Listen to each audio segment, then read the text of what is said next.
Dávam teda návrh na uznesenie. Obecné zastupiteľstvo schvaľuje zásady odmeňovania poslancov obecného zastupiteľstva obce Župkov. Poprosím, hlasujte, kto je za.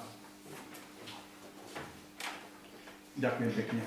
Objektívne, keď povieme, môj plat je teraz taký istý ako v roku 2007. Čiže robím za rovnakú platovú ne, čiže nevyužívam všetky tie zvýhodnenia.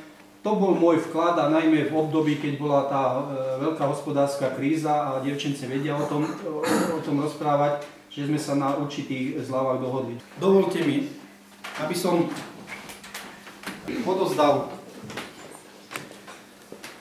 plakety za volebné obdobie 2010-2014 odchádzajúcim poslancom obecného zastupiteľstva. Poprosím pani magistru Evku Valentovú.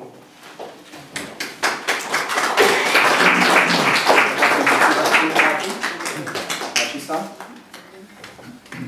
Mirko Belan, ani nemusíš ísť ďalej.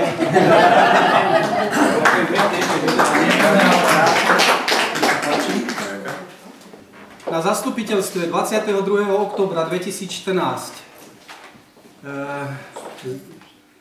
starosta obce predniesol návrh na udelenie ocenení výročnej ceny obce za pomoc, propagáciu a šírenie dobrého mena obce Župkov základnej organizácii Jednoty dôchodcov Slovenska Župkov.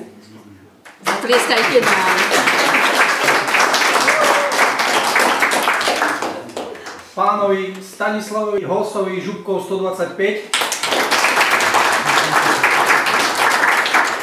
A na návrh poslankyni pani magistry Evy Valentovej Milanovi Valentovi Župkov 253.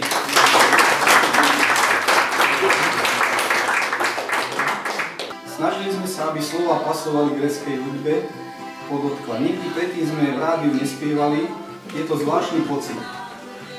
A teraz tú vetu, ktorá ma potešila.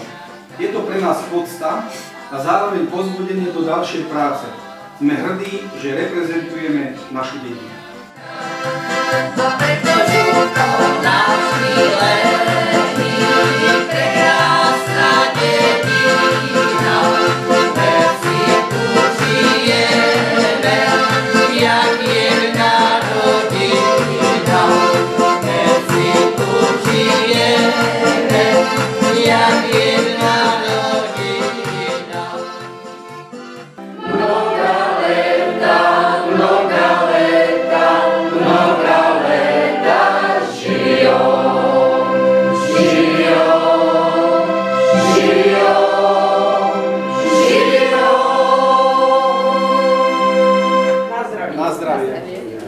A teraz už jedzte, píte, kým miesto na stole.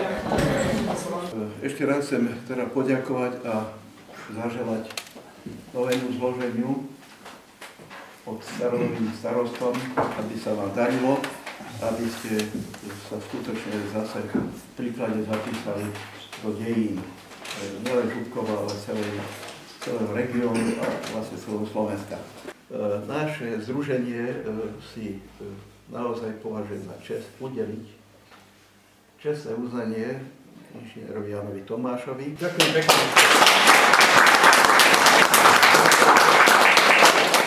Základná škola s materskou školou v rámci akcie školské knižnice v rámci Slovenska sa umiestnila, hádaj na ktorom mieste? Na prvom.